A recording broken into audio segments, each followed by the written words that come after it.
pale fists of fury pound against the inside of a metal containment unit located in SCP Foundation Site-19.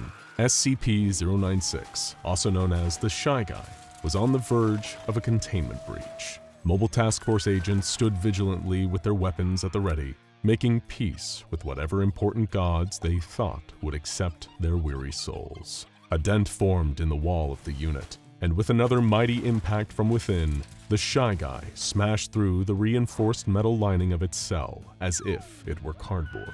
Too bad for the Foundation, the two materials did not cost anywhere near the same amount. SCP-096 blazed straight ahead into the hapless crowd of MTF agents as if they were a set of heavily armed bowling pins. It toppled two of the most happily married members of the squad with a doubled lariat that shattered both of their spines upon impact with the floor. Two company funerals in one blow. The other well-intentioned but ultimately foolish agents opened fire on SCP-096, but the Shy Guy was never known to be slowed for long by any amount of firearms. The dubious value of arming staff with so-called conventional weaponry had been a point of contention among the Foundation Budget Department, and here was the argument against in full display. In a flash of pale flesh that rivaled an albino Olympian, SCP-096 dispatched the MTF and bashed through the effectively papier-mâché walls of Site-19, escaping beyond into the great big world where some unfortunate soul had gazed upon his face. A mysterious soul in touch with the ancient world, a not-so-average man named Gary.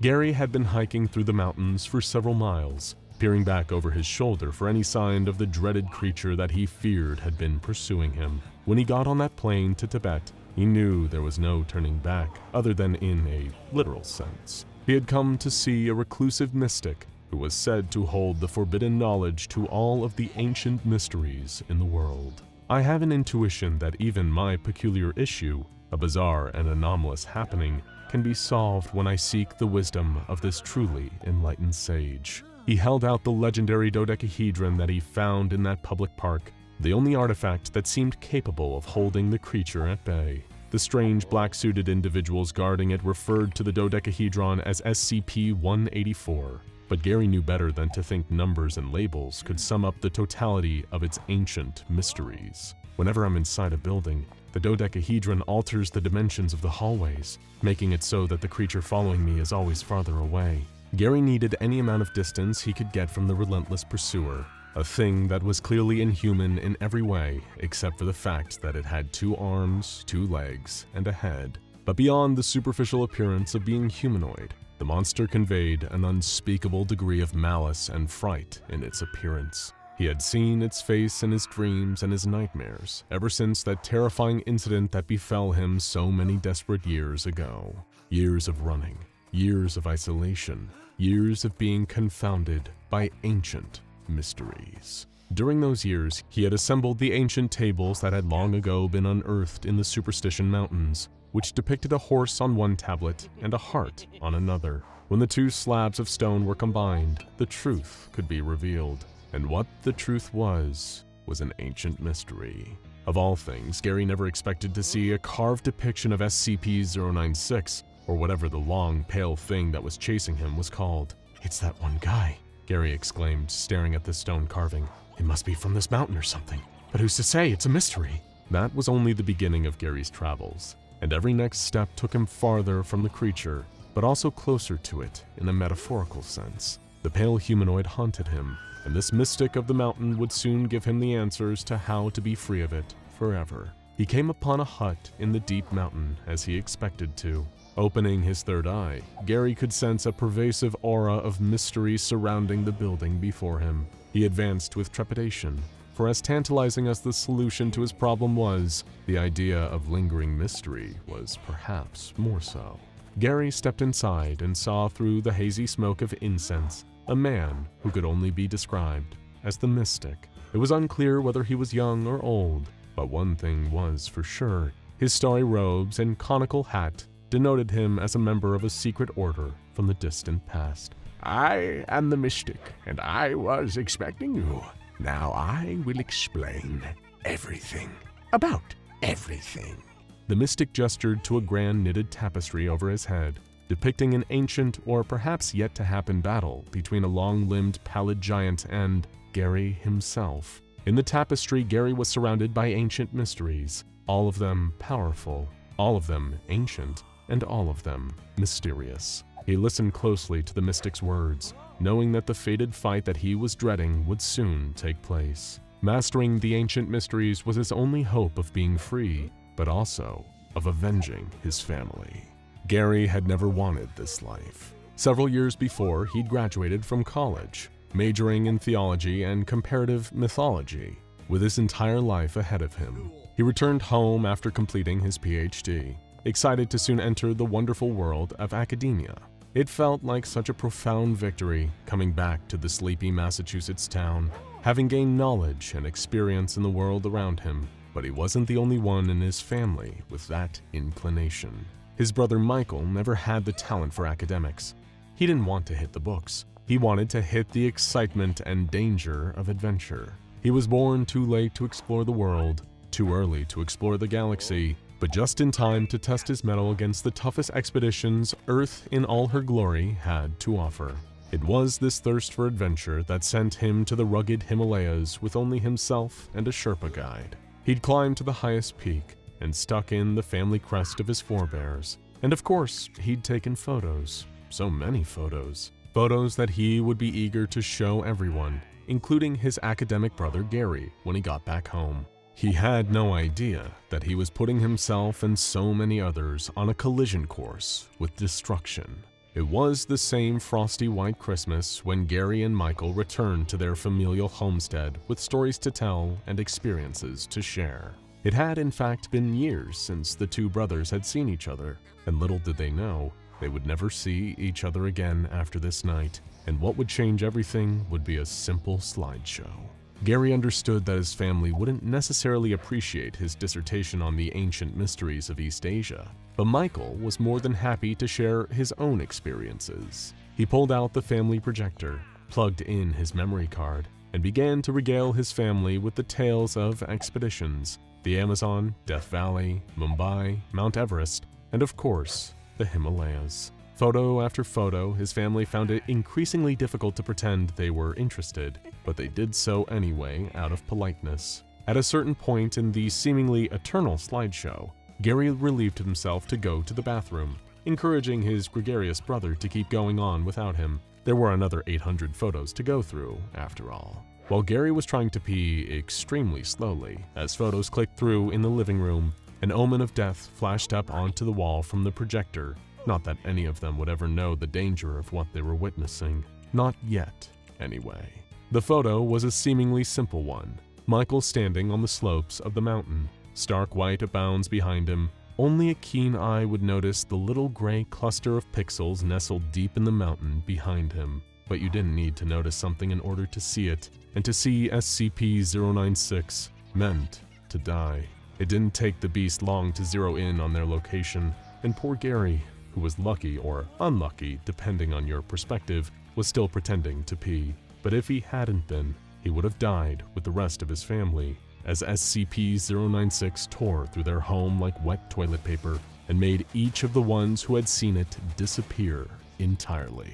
By the time the door opened, the bathroom was the only freestanding room in the house. He was in the ruins of his own home, surrounded by destruction and carnage, and a long, terrible being with stone-white flesh, having a bag slid over its head by men in black tactical gear. When those same men saw him, they immediately zeroed in and restrained him. He heard one of them say, "Thank God he didn't see the thing's face." What happened next? The most horrific hours of Gary's life were just standard procedure for the SCP Foundation. He was debriefed and given amnestics, but that was when the next major mystery of Gary's life began to unfold. By some 1 in a billion chance, the amnestics did not work. He retained every memory of the terrible tragedy that had befallen him, of the monster that had devoured his life, of the SCP Foundation's unwillingness to do anything other than sweep it all under the rug.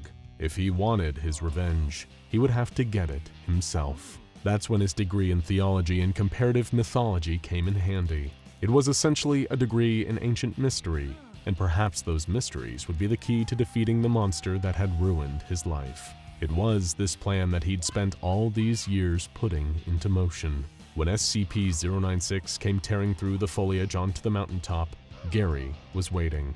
Tapping into the mystical arts that had been bestowed upon him after solving the puzzle that adorned the Shepherd's Monument, Gary manifested a sturdy prison of gravestone around his gaunt and fearsome foe. The stone would not hold the creature forever, but its forbidding weight and severity would give Gary time to prepare his next countermeasure. "How do you like a taste of my ancient geomancy, you dirty brother killer?" Gary boasted. "I will avenge you, Michael. Watch me from up there in ancient mystery heaven." SCP-096 sprinted into the clearing, leaping toward Gary and raking his face with its terrible claws. But just as quickly as the wounds were inflicted, they closed, leaving only smooth and slight sun-damaged skin behind. "I was prepared for this. You see, I had a very particular, very special drink some time ago." After solving the mysterious puzzle of the Shepherd's Monument, Gary uncovered its many secrets. One of these was the location of a certain cup, the Holy Grail. Ever heard of it? He came upon it tucked behind a waterfall in the English wilderness. It had traveled a long way from the land of biblical myth, but Gary supposed the Crusades probably had something to do with it. When he laid eyes on that mythic chalice, he couldn't help but fill it with some of the crystal-clear water and take a drink. The water was quite polluted, actually, but due to the healing properties of the Grail, he was spared any digestive issues. Oh, and it made him functionally immortal. Now SCP-096 would have to work a lot harder if it wished to destroy his fleshy vessel. His body was truly a temple, and his offering was revenge. "Sa, Re, Ga, Ma," Gary chanted, invoking the powers of the musical pillars of Vishnu. His mind entered the Akashic record, and within mere seconds, he searched through eternity for the power he needed to bring justice to this conflict. In astral form, he reached into the river of Samsara and pulled forth the flaming sword of Kalki, the incarnation of Vishnu that was to appear in the culmination of the Kali Yuga. Sa, Re, Ga, Ma.